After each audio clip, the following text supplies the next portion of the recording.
दही मिरची करण्यासाठी मिरचीला छेद मारून घ्यायचे, धुवून पुसून मिरच्या घेतलेल्या आहेत, ते छेद मारायचे. ह्या मिरच्या दही मिरच्या वाळवून मस्त तळून भाकरीबरोबर चपातीबरोबर खाल्ल्या तरी छान लागतात. भाजीची काही गरजच लागत नाही.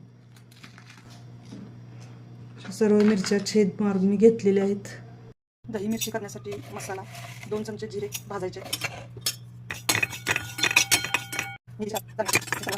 आता हे जिरे आणि मीठ घालून घ्यायचा मसाला. दही मिरच्या करण्यासाठी हा मसाला आपण करून घेतला तो घालायचा आहे. त्याच्यानंतर मीठ 2 चमचे घालायचं आहे. आपण आपल्या आवडीनुसार घालू शकतो. आता नंतर 2 चमचे हळद घालायचे. त्याच्यानंतर दही घालायचं आहे. आपल्याला जसं आंबट लागते त्या पद्धतीनं दही घालून घ्यायचं आहे.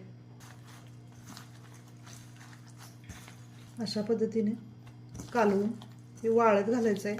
4 दिवस वाळवला तरी चालेल. चांगल्या वाळल्यावर